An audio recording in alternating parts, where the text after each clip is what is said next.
Hi guys, welcome to my channel. So before we get started, make sure to hit that like button and also subscribe to my channel. In this video, we will talk about oldest cities in USA. So make sure to watch the full video. American history conjures up images of tricorn hats, the Star-Spangled Banner, and cobblestone streets in quaint colonial towns. While the colonial era is certainly part of American history, however, it's only one small part of it. Evidence of humans inhabiting North America dates solidly back 15,000 years, with some indication of human settlements stretching back as far as 40,000 years ago.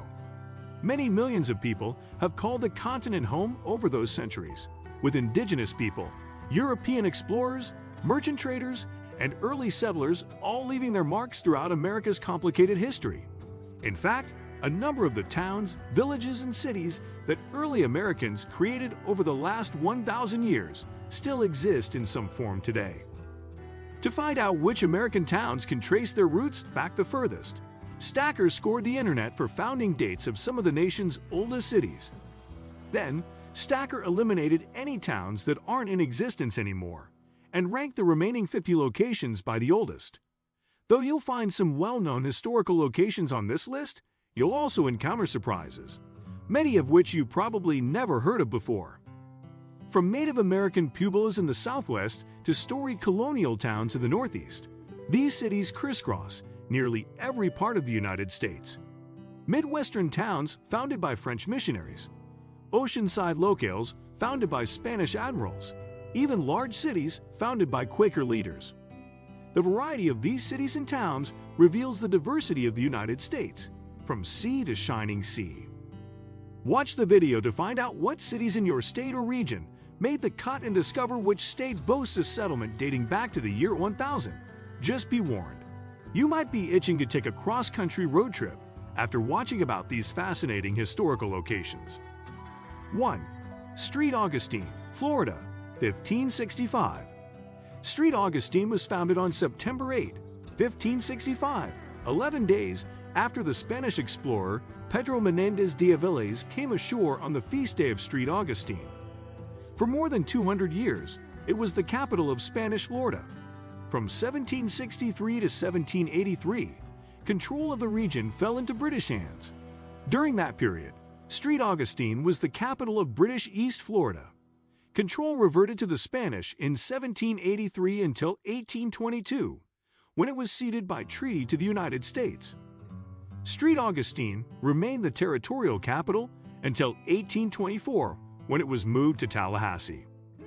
In the 1880s, developer Henry Flagler began buying up local rail lines and building hotels, ushering in what would become Florida's winter tourist trade, still an important part of the city and state economy. 2. Jamestown, Virginia, 1607. The city of Jamestown is the second oldest city in the U.S. and the site of the first permanent English colony in North America. It was founded on April 26, 1607, and briefly called James Fort after the English king.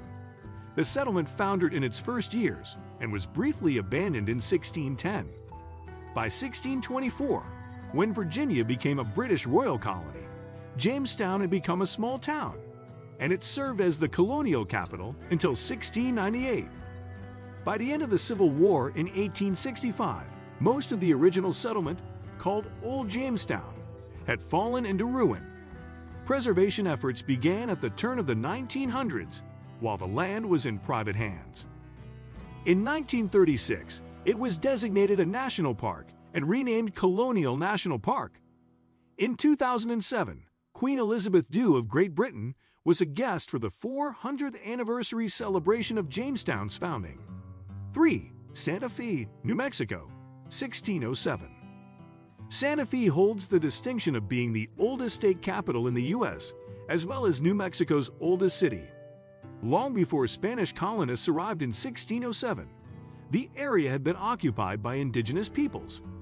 One Pueblo village, founded around 900 AD, was located in what is today downtown Santa Fe. Indigenous groups expelled the Spanish from the region from 1680 to 1692, but the rebellion was eventually put down.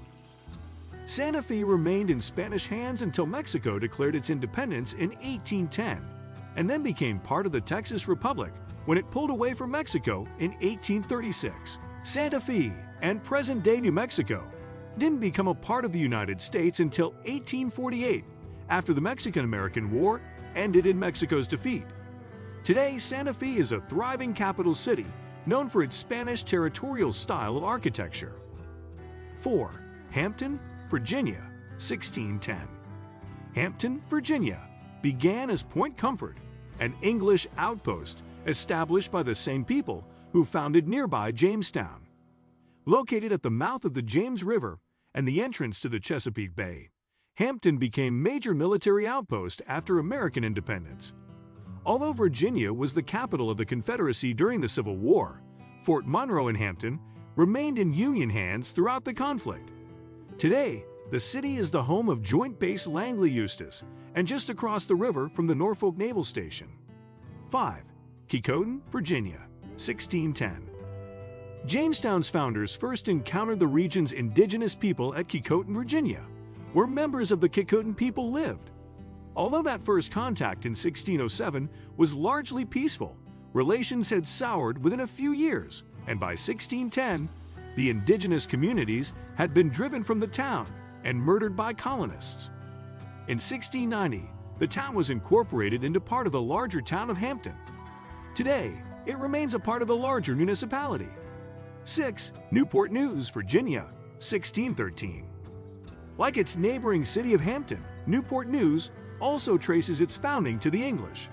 But it wasn't until the 1880s when new rail lines began bringing Appalachian coal to the newly founded shipbuilding industry. Today, Newport News Shipbuilding remains one of the largest industrial employers in the state, producing aircraft carriers and submarines for the military. 7. Albany, New York, 1614. Albany is the capital of New York State and its oldest city. It was first settled in 1614 when Dutch traders built Fort Nassau on the banks of the Hudson River. The English, who took control in 1664, renamed it in honor of the Duke of Albany. It became the capital of New York State in 1797 and remained a regional economic and industrial power until the mid-20th century when much of upstate New York's economy began to decline. Many state government offices in Albany are located at Empire State Plaza, which is considered a prime example of brutalist and international-style architecture. 8. Jersey City, New Jersey, 1617. Present-day Jersey City occupies the land where Dutch traders established the settlement of New Netherland in or around 1617, although some historians trace Jersey City's beginnings to a Dutch land grant in 1630. The Lenape people originally occupied it. Although its population was well established by the time of the American Revolution, it wasn't formally incorporated until 1820 as the city of Jersey. 18 years later, it would be reincorporated as Jersey City. As of 2017, it is New Jersey's second largest city behind Newark. 9. Plymouth, Massachusetts, 1620. Plymouth is known as the site where the Pilgrims landed on December 21, 1620, after crossing the Atlantic aboard the Mayflower. It was the site of what most of us know as the First Thanksgiving and the capital of the Plymouth Colony until it merged with the Massachusetts Bay Colony in 1691. Located on the southwestern shores of Massachusetts Bay, present-day Plymouth had been occupied by indigenous peoples for centuries. Were it not for the assistance of Squanto and others from the Wampanoag tribe during the winter of 1620-21, the Pilgrims may not have survived. 10. Weymouth, Massachusetts, 1622. Weymouth today is part of the Boston metro area, but when it was founded in 1622, it was only the second permanent European settlement in Massachusetts. Backers of the Plymouth colony founded it, but they were ill-equipped to support themselves, much less sustain a second outpost. The town was eventually incorporated into the Massachusetts Bay Colony. What do you think of our video? Let me know in the comment section below. If you enjoyed this video, make sure to hit that like button. Also, subscribe to our channel before you go. Thank you for watching.